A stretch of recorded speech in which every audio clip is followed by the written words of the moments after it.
శ్రీ మహాగణాధిపతయే నమః. శ్రీ గురుభ్యో నమః. ఓం నమో శ్రీ సత్యదేవాయ నమః. శ్రీ సత్యనారాయణ స్వామి వ్రత కథలు. ప్రథమాధ్యాయము. ఏకదా నైమిశారణ్యే ఋషయః సౌనకాదయః సూతం పౌరాణికం ఖలు ప్రపుచ్చరానతం మునయ సర్వే. ఒకసారి సౌనకాది మహామునులు నైమిషారణ్యంకు వెళ్లి అక్కడున్న సూత మహాముని దర్శించారు. వారు ఆయనతో, ఓ స్వామి, సకల ఐశ్వర్యములు, పుత్రపౌత్రాభివృద్ధి, మోక్షం కలిగించే వ్రతం ఏదైనా తెలపండి అన్నారు. దానికి వారు, ఓ సౌనకాది మహామునులారా, పూర్వం ఇదే ప్రశ్న నారదుల వారు విష్ణుమూర్తిని అడిగారు. ఆ విశేషాలు చెబుతాను, శ్రద్ధగా వినండి అన్నారు. పూర్వం యోగీశ్వరుడైన నారద మహాముని లోకక్షేమం గురించి సకల లోకములు తిరిగాడు. అన్ని చోట్ల అందరూ ఆనందంగానే ఉన్నారు. కాని భూప్రపంచమైన మనుష్యలోకంలో మాత్రం అందరూ ఏదో రకమైన బాధలు పడటం గమనించాడు. ఆ దుఃఖం మనస్సుకి సంబంధించినది కావచ్చు, శరీరానికి సంబంధించినది కావచ్చు, ధనధాన్యం కోసం కావచ్చు. కారణమేదైనా దుఃఖ శాతం ఎక్కువే. ఇది చూసిన నారదముని చాలా విచారించి తక్షణ కర్తవ్యం కోసం సరాసరి విష్ణుమూర్తి దగ్గరకు వెళ్ళాడు. అచ్చట నిర్మల శరీరకాంతితో 4 చేతులలో శంఖచక్ర గదాపద్మములు కలిగి సర్వాలంకృతుడైన విష్ణుమూర్తిని దర్శించి భక్తితో పూజించి, ఓ పరమేశ్వర, నీవు అపరిమితమైన శక్తి గలవాడవు, సర్వలోకాలకు మేలు చేయగలవాడవు, భక్తుల కోర్కెలు తీర్చగలవాడవు అనగా విని, భక్త, ఏమి నీ కోరిక అన్నాడు విష్ణుమూర్తి. దానికి నారద మహాముని, ఓ భగవంతుడా, మానవలోకంలో ప్రతి ఒక్కరూ ఏదో విధంగా బాధపడుతూనే ఉన్నారు. ఒక్కరు కూడా సంతోషంగా నాకు కనిపించలేదు. వాళ్ల కష్టాలు తీరే మార్గమే లేదా? నువ్వు తలచుకుంటే వారికి తరుణోపాయం చూపించలేవా? నా మీద నీకు ఏమాత్రం దయ ఉన్నా వాళ్ల మీదకి ఆ కృపారాసాన్ని విస్తరించు అన్నాడు. నారదముని యొక్క దయాగుణానికి సంతోషించి ఆ దేవదేవుడు, ఓ నారదా, లోకశ్రేయస్సుకు నువ్వు మంచి చేయదలుచుకుంటే నేనెందుకు సాయపడను? మానవులు తలుచుకోవాలే కాని వారి కష్టం చిటికెలో తొలగిపోయే వ్రతం ఒకటుంది. ఎంతో పుణ్యం కలిగించే మరియు కష్టాలను నివారించే వ్రతం ఒకటి ఉంది. దాని పేరు సత్యనారాయణ వ్రతము. దానిని యథావిధిగా ఆచరిస్తే ఇహలోకంలో సర్వసుఖాలు, పరలోకంలో మోక్షము రెండూ కలుగుతాయి అన్నాడు. ఓ స్వామి, ఆ వ్రతఫలము ఎటువంటిది? దాని విధానమేమిటి? ఇంతకు ముందు దీనినెవరు చేశారు? ఎప్పుడు చేయాలి? ఇవన్నీ వివరంగా చెప్పండి అన్నాడు నారదుడు. అప్పుడు ఆ శ్రీహరి, దీనిని ఆషాఢంలో కాని, కార్తీక మాసంలో కాని, మాఘమాసంలో కాని, వైశాఖంలో కాని, ఏకాదశి రోజు కాని, పూర్ణిమ నాడు కాని, సూర్య సంక్రమణ రోజున చేస్తే శ్రేష్టం. అలా అని ఈ రోజుల్లోనే చేయాలని లేదు. ఏ రోజన్నా, ఏ నెలలో అన్నా, ఏ సంవత్సరంలోనైనా చేయవచ్చు. నెలకొకసారి చేయవచ్చు, సంవత్సరానికి ఒకసారి చేయవచ్చు. రాజులైతే యుద్ధం ప్రారంభించే ముందు, వర్తకులైతే వ్యాపారం మొదలుపెట్టే ముందు కాని, ఏదైనా పని ప్రారంభించే ముందు కాని, ఆపద కలిగినప్పుడైనా, డబ్బు సమస్య ఎదురైనప్పుడైనా, ఎప్పుడైనా చేయవచ్చు. ప్రొద్దున్నే లేచి కాలకృత్యాలు తీర్చుకొని ఈ విధంగా సంకల్పం చెప్పుకోవాలి. దేవతలందరికీ ప్రభువైన ఓ భగవంతుడా, నీ ప్రీతి కొరకు నేను సత్యనారాయణ వ్రతం చేయబోతున్నాను. ఓ లక్ష్మీపతి, నాపై ప్రసన్నుడవు కమ్ము. నీ ప్రీత్యర్థం సత్యనారాయణ వ్రతం చేయగలను. అలా అని భక్తి శ్రద్ధలతో సాయంకాలం వరకు ఉపవసించి మరలా స్నానం చేసి ఈ వ్రతం మొదలుపెట్టాలి. రాత్రి కుదరని వారు ఉదయం చేయవచ్చు. పూజా గృహాన్ని శుద్ధి చేసి పిండితో ముగ్గులు వేసి అచ్చట ఒక పీటపై అంచుగల కొత్త తెల్ల తువాలు పరవాలి. దానిమీద బియ్యం పోసి ఒక కలసపాత్ర వెండి, రాగి, ఇత్తడితో తయారైనది ఏదైనా పెట్టి దానిమీద కొబ్బరికాయ ఉంచి దానిమీద రవిక గుడ్డ ఉంచాలి. ఆ పీటపై బియ్యం మధ్యలో సత్యనారాయణ స్వామి ప్రతిమను పెట్టవలెను. కుదరని వారు ఫోటో పెట్టి పూజ చేయవచ్చు. సత్యనారాయణ స్వామికి పంచామృత స్నానం చేయించి మంటపముపై ఉంచాలి. వినాయకుడు, లక్ష్మీదేవి, విష్ణువు, పార్వతీ పరమేశ్వరులు, సూర్యాది నవగ్రహాలు, ఇంద్రుడు మొదలగు అష్టదిక్పాలకులు ఈ స్వామికి అంగదేవతలను ముందుగా పూజించాలి.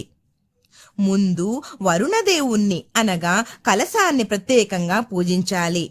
తరువాత గణేశుడు మొదలగు పంచలోక పాలకులను 5గురిని ప్రతిష్ఠించి నిర్మల మనస్సుతో పూజించాలి. దీనికి జాతి, మత, కుల విభేదాలు లేవు. ఏ వర్ణము వారైనా చేయవచ్చు, స్త్రీలు కూడా చేయవచ్చు.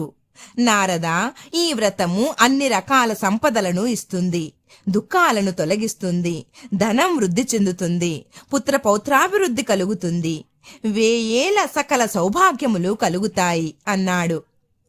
ఒక మంచి రోజు చూసి బంధుమిత్రులను పిలిచి పంచభక్ష పరమాన్నాలు చేసి పూలు, ఫలము, భక్తి శ్రద్ధలతో పూజ జరిపి బ్రాహ్మణులకు దక్షిణ తాంబూలములిచ్చి బంధుమిత్రులకు విందు భోజనాలు పెట్టి ప్రసాదము తాను తిని ఇతరులకు పెట్టాలి. ఇలా చేస్తే వాళ్ళు కోరిన కోరికలు తీరి సంతోషముగా ఉంటారు. ఈ వ్రతము విశేషముగా కలియుగములో విశేష ఫలితాన్నిస్తుంది అని విష్ణుమూర్తి నారదునికి చెప్పినట్లు సూత మహాముని సౌనకాది మునులకు చెప్పాడు. ఇతి స్కాందపురాణే రేవాఖండే సత్యనారాయణ వ్రత కథాయాం ప్రథమోధ్యాయ సంపూర్ణం. ద్వితీయాధ్యాయము. సూత మహాముని సౌనకాది మునులకు ఇలా చెప్పాడు. ఓ ఋషులారా, పూర్వం ఈ వ్రతమును ఎవరు ఆచరించారో చెప్తాను వినండి. కాశీపట్టణములో ఒక చాలా బీద బ్రాహ్మణుడుండేవాడు. తినటానికి సరి అయిన తిండి లేక చాలా బాధపడుతూ ఉండేవాడు. అతని బాధ చూసి జాలిపడి శ్రీమన్నారాయణుడు ఒక ముసలి బ్రాహ్మణుడి రూపంలో ప్రత్యక్షమయ్యి అతని కష్టములేమిటో చెప్పమని అడిగాడు. ఆ బ్రాహ్మణుడు తన పేదరికం తొలగే మార్గం చెప్పమని కోరాడు. దానికా మహావిష్ణువు సత్యనారాయణుడని పేరుగల విష్ణువును పూజిస్తే సకల కోరికలు తీరుస్తాడు, సమస్త దుఃఖములు తొలగిస్తాడు. నీవు ఆ వ్రతం చేయమని ఆ వ్రతం వివరాలు చెప్పి అక్కడికక్కడే అంతర్ధానమయ్యాడు. ఆ రాత్రి ఆ బ్రాహ్మణుడు నిద్రపోక వ్రతం చేయాలనే సంకల్పంతో మేల్కొని ఉండి మర్నాడు ఉదయాన్నే భిక్షాటనకు బయలుదేరాడు. ఆశ్చర్యంగా రోజు కన్నా చాలా ఎక్కువగా ధనం సమకూరింది. దానితో బంధుమిత్రులను పిలిచి వ్రతం చేశాడు. ఆ దేవదేవుడు చెప్పినట్టుగానే అతని కష్టములన్నీ తొలగి సర్వ సంపదలకు అధికారి అయ్యాడు. అప్పటి నుంచి అతను ప్రతి నెల ఈ వ్రతం చేసి అన్ని పాపాల నుంచి విముక్తి పొంది అతి దుర్లభమైన మోక్షమును పొందాడు. కాబట్టి ఈ వ్రతమును ఏ మనుష్యుడు చేస్తాడో అతనికి సర్వ దుఃఖములు తొలగుతాయి. ఈ బ్రాహ్మణుడి వలన విని వేరే ఎవరు చేశారో తెలపమని సౌనకాది మునులు సూత మహర్షిని కోరుతారు. సూత మహర్షుల వారు ఇలా చెబుతారు. ఆ బ్రాహ్మణుడు యథావిధిగా వ్రతం విడవకుండా చేయుచుండగా ఒకరోజు ఒక కట్టెలమ్మే అతను అక్కడికి అనుకోకుండా వచ్చాడు. బాగా దాహం వేసి నీళ్లు అడుగుదామని వస్తే అక్కడ ఏదో పూజ జరుగుతూ ఉండడం చూసి ఆ బ్రాహ్మణుడిని దాని విశేషమేమిటో చెప్పమంటాడు. బ్రాహ్మణుడు తన కథంతా వివరంగా చెప్పి ఎలా కష్టములు తొలగాయో చెప్పేసరికి ఆ కట్టెలమ్మే అతనికి ఆ వ్రతం మీద బాగా గురి కుదురుతుంది. ఆ వ్రతమయ్యే వరకు ఉండి తీర్థప్రసాదాలు స్వీకరించి వెంటనే తను కూడా ఆ వ్రతం చేయాలని సంకల్పించుకుంటాడు. ఈ కట్టెలెమ్మడం ద్వారా డబ్బు ఎంత వస్తే అంతలో చేస్తానని అనుకుంటాడు. అనుకోవటమే తడవు. ఎప్పటికన్నా రెట్టింపు ధనం వచ్చింది. అతను కూడా బంధుమిత్రులతో కలిసి వ్రతం చేశాడు. నిర్మలమైన మనస్సుతో మంచి అరటిపళ్ళు, చక్కెర, నెయ్యి, పాలు, గోధుమ పిండి మొదలగు వాటిని సేకరించుకుని వచ్చి భక్తితో వ్రతం ఆచరించి నైవేద్యం పెట్టాడు. ఈ వ్రత మహత్యముచే అతడు పుత్ర పౌత్రాభివృద్ధి కలిగి ఇహలోకంలో సుఖ సంతోషాలతో జీవించి సత్యలోకమునకు చేరాడు. ఇతి స్కాందపురాణే రేవాఖండే సత్యనారాయణ వ్రత కథాయాం ద్వితీయోధ్యాయ సంపూర్ణం. తృతీయాధ్యాయము. పూర్వము సత్యవాక్కుగల ఉల్కాముకుడు అనే రాజు ఉండేవాడు. అతడు సత్ప్రవర్తన కలిగి ఉండేవారు. అతడు భద్రశీల అనే నదీ తీరమున భార్యతో కలిసి సత్యవ్రతము ఆచరిస్తూ ఉండేవాడు. అలా వ్రతము చేయుచుండగా అక్కడికి వ్యాపారం చేసే ఒక వైశ్యుడు వచ్చి, "ఓ రాజా, ఇది ఏమి వ్రతము? దీని ఫలితమేమిటి?" అన్నాడు. రాజు వివరంగా చెప్పి, "నాకు పిల్లలు లేరు, పిల్లలు కలగడానికి చేస్తున్నాను" అనగానే ఆ వైశ్యుడు, "రాజా, నాకు కూడా పిల్లలు లేరు, నేను కూడా ఈ వ్రతం చేస్తాను" అంటూ ఆ రోజు ఇంక వ్యాపారానికి స్వస్తి చెప్పి తొందరగా ఇంటికెళ్ళి భార్య అయిన లీలావతికి ఈ విషయం చెప్పాడు. తనకు ఎప్పుడు సంతానం కలుగుతుందో అప్పుడే ఈ వ్రతం ఆచరిస్తానని మొక్కుకున్నాడు. కోరిన కోర్కెలు తీర్చే సత్యదేవుడు అతనికి ఒక కుమార్తెను ప్రసాదించాడు. ఆపద మొక్కులు సంపద ముంపులు అనే మాట ఊరికే రాలేదు కదా. అమ్మాయికి కళావతి అని నామకరణం చేశారు. కాని ఆ వేడుకలో స్వామిని మరిచాడు. ఆ అమ్మాయి పెరిగి పెద్దదయింది, యుక్త వయస్సు వచ్చింది. భార్య సత్యదేవుని మొక్కు గురించి ఎప్పుడు గుర్తు చేసినా అమ్మాయి పెళ్లిలో చేద్దాంలే అని అనేవాడు. తగిన వరుడిని గురించి విచారిస్తూ కాంచీపురంలో గుణవంతుడు అందగాడు అయిన వైశ్యకుమారుడు ఉన్నాడని విని అతనితో పెళ్లి నిశ్చయించాడు. అప్పుడైనా మాట నిలబెట్టుకున్నాడా అంటే పెళ్లి సంబరంలో పడి దేవుణ్ణి మరిచాడు. దేవుడి సహనానికి కూడా ఒక హద్దు ఉంటుంది కదా.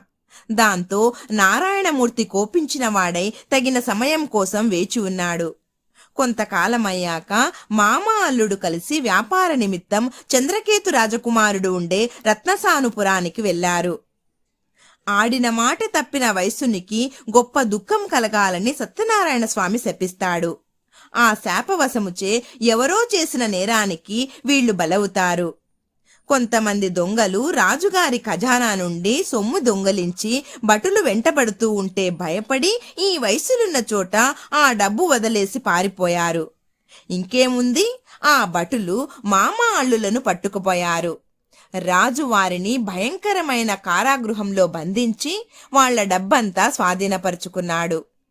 వాళ్ల కష్టాలు అక్కడితో ఆగలేదు. సత్యనారాయణ స్వామి శాపవశాన ఇక్కడ ఇంటి దగ్గర పరిస్థితి కూడా విషమించింది. ఇంట్లో దొంగలు పడి సొమ్మంతా అపహరించారు. తినటానికి తిండి లేక, సరైన ఆరోగ్యం లేక ఇల్లిల్లు తిరిగి డబ్బు సంపాదించి బ్రతికేవారు. అలా తిరుగుతుండగా కళావతి ఒకరోజు ఒకరింట్లో సత్యనారాయణ స్వామి వ్రతం చేస్తుంటే చూసి చివరి వరకు ఉండి తీర్థ ప్రసాదాలు తీసుకుని ఇంటికి వస్తుంది. ఆలస్యంగా ఇంటికి చేరిన తన కూతుర్ని ముందు విషయం వినకుండా నానా దుర్భాషలాడింది తల్లి. తర్వాత విషయం విని తన తప్పు తెలుసుకుంటుంది. అంతేకాకుండా తాము మర్చిపోయిన సత్యదేవుని వ్రతం ఇప్పటికైనా చేయాలని నిశ్చయించి భర్త అల్లుడి రాక కోసం ఆగకుండా వెంటనే బంధుమిత్రులతో కూడి ఆ వ్రతం నిష్టగా చేసి భక్తిగా దేవుణ్ణి వేడుకుంది. తన భర్తను అల్లుణ్ణి క్షేమంగా ఇంటికి చేర్చమని కోరుకుంటుంది. పశ్చాత్తాపానికి మించిన శిక్ష లేదని లీలావతి పశ్చాత్తాపానికి భక్తి శ్రద్ధలకు కరిగిన సత్యదేవుడు వెంటనే తగిన చర్య తీసుకున్నాడు. సత్యదేవుడు చంద్రకేతు మహారాజు కలలో కనిపించి ఆ వైశ్యులు అమాయకులని, వాళ్లను విడుదల చేసి వాళ్ల డబ్బులు వాళ్లకిమ్మని, అలా చేయని పక్షంలో అతనికి రాజ్య నష్టం, పుత్రశోకం, ధన నష్టం కలుగుతుందని చెప్తాడు. సత్యదేవుడు కోరిన రీతిగానే ఆ రాజు మర్నాడు నిండు కొలువులో తన స్వప్న వృత్తాంతం చెప్పి ఆ వైశ్యులను చెర నుండి విడిపించాడు. ఆ వైశ్యులకు ఇంక భయము లేదని, దైవవశం వలన ఈ దుఃఖము కలిగిందని చెప్పి వాళ్లకి స్నానపానాదులు చేయించి మంచి బట్టలు ఇచ్చి వాళ్లకి రెట్టింపు డబ్బు ఇచ్చి వెళ్ళి రమ్మని ఆశీర్వదించి పంపాడు. इति स्कान्दपुराणे रेवाखण्डे सत्यनारायण व्रत कथायां तृतीयोऽध्यायः सम्पूर्णम्। चतुर्थी अध्यायमु। ఆ వైశ్యులైన మామ అల్లుళ్ళు రాజు వద్ద సెలవు తీసుకొని తమ ఊరికి తిరుగు ప్రయాణం చేస్తున్నారు. వాళ్లని పరీక్షించటానికి సత్యనారాయణ స్వామి త్రిదండి సన్యాసి వేషధారి అయి వచ్చి మీ ఓడలో ఏమి ఉందని అడిగాడు. వైశ్యులు ఆ సన్యాసిని లెక్క చేయక పొగరుగా, ఓ దండి, ఏముంటే నీకెందుకు, దొంగిలించటానికి వచ్చావా, ఆకులు అలములు తప్ప ఏమీ లేవు పొమ్మని పరిహాసాలాడారు. తథాస్తు అని అంతర్ధానమయ్యాడు. సన్యాసి వెళ్ళిన తర్వాత వైశ్యుడు లేచి ఓడకేసి చూడగా అతను పలికినట్లే ఆకులు అలములు తప్ప ఏమీ లేకపోవటంతో మూర్ఛపోయినంత పనై దుఃఖించసాగాడు. అల్లుడు వెంటనే, మామా, ఇది ఆ త్రిదండి శాపమే. ఆయన చూస్తే సర్వశక్తి సంపన్నుడుగానున్నాడు. ఎలాగైనా అతని వద్దకు పోయి వేడుకుందాం పదండి అన్నాడు. అలాగే మామ అల్లుడు త్రిదండిని వెతుకుతూ వెళ్ళి ఆయన్ను చూసి వినయంగా ఆయన ముందు మోకరిల్లి తెలియక చేసిన అపరాధాన్ని మన్నించండి అని పదే పదే వేడుకున్నారు. అప్పుడు ఆ త్రిదండి, బాధపడకు, నువ్వు నీ మాటను ఉల్లంఘించావు, నా పూజకు విముఖుడయ్యావు, అందుకే నీకు మాటిమాటికి దుఃఖం కలుగుతోంది అన్నాడు. అప్పుడు జ్ఞానోదయమైన వైశ్యుడు వెంటనే దేవదేవుడిని ఇలా కీర్తించాడు. ఓ నారాయణమూర్తి, బ్రహ్మాది సమస్త దేవతలే మాయామోహితులై ఒక్కోసారి నీ గొప్పతనమును గుర్తించలేరు. మూఢుడనగు నేనెలా తెలుసుకొనగలను? కావున ఆగ్రహించక ప్రసన్నుడవు కమ్ము. నా శక్తి కొలది నిన్ను ప్రార్థిస్తున్నాను. నాకు నా ధనము తిరిగి ప్రసాదించు స్వామి అన్న ప్రార్థనకు ప్రసన్నుడైన ఆ దేవదేవుడు వారి కోరిక నెరవేర్చాడు. మళ్ళీ ధనముతో నిండిన ఓడతో తిరుగు ప్రయాణం కట్టారు. తన ఊరు సమీపించగానే వాళ్ళు వస్తున్న వార్త చెప్పమని తన ముఖ్య భటుడిని పంపాడు.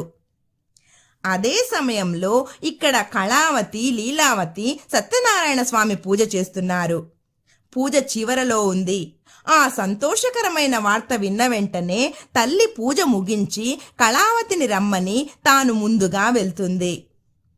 భర్త క్షేమంగా వచ్చాడన్న సంతోషంతో కళావతి తీర్థప్రసాదాలు తీసుకోకుండానే ఒడ్డుకు పరిగెత్తుకొచ్చింది.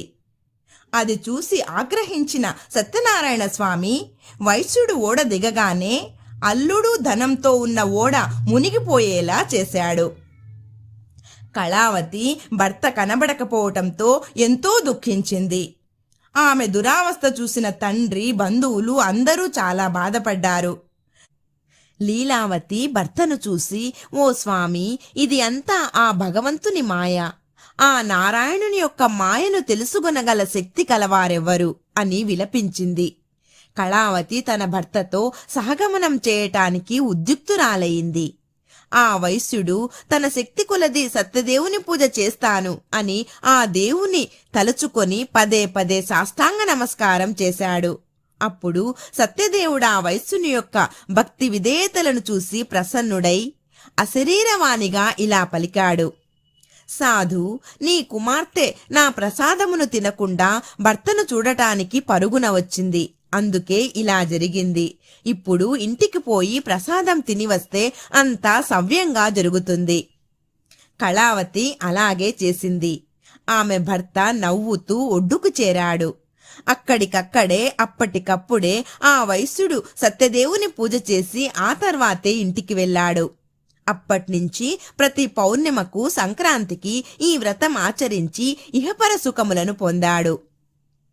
इति स्कान्दपुराणे रेवाखण्डे सत्यनारायण व्रत कथायां चतुर्थी अध्यायः सम्पूर्णम्। పంచమాధ్యాయము. ప్రజారంజకంగా పాలించే తుంగధ్వజుడు అనే రాజొకడు గలడు. ఒకసారి అతను వేటకు పోయి బాగా అలసి ఒక చెట్టు కింద సేద తీరుతున్నాడు. అక్కడ అదే చెట్టు వద్ద గోపకులు ఎంతో భక్తితో సత్యనారాయణ స్వామి పూజ చేసి ఆ తరువాత రాజుగారికి భక్తి శ్రద్ధలతో ప్రసాదం తీసుకొని వచ్చి ఇచ్చారు. వారు హీనకులస్తులు అని వారు ఇచ్చిన ప్రసాదం భుజించటం ఇష్టం లేక రాజు అది తినకుండానే తన రాజ్యానికి వెళ్ళిపోయాడు. అతని ధిక్కారానికి శిక్షగా అతని 9 కొడుకులు మరణించారు. ధనధాన్యములు అన్నీ నశించాయి. రాజు తను సత్యదేవుని లెక్క చేయకపోవటం చేతనే ఇలా జరిగిందని గ్రహించి ఆ గోపకుల దగ్గరకెళ్ళి వాళ్లతో కలిసి సత్యదేవుని పూజించాడు. అప్పుడు అతడు 9 కొడుకులను, ధనధాన్యములను తిరిగి పొందాడు. ఓ మునులారా, చూసారా, ఎవరు మిక్కిలి దుర్లభమైన ఈ సత్యపూజ చేస్తారో వారు సత్యదేవుని కృపచే ధనధాన్యాలు పొందుతారు. 4 వర్ణాలలో ఏ వర్ణం వారైనా చేయొచ్చు, ఎప్పుడైనా చేయొచ్చు. పుత్రులను పొందుతారు, బంధ విముక్తి పొందుతారు, భీతుడు భయం కోల్పోతాడు, చివరికి సత్యపురమునకు వెళ్తాడు.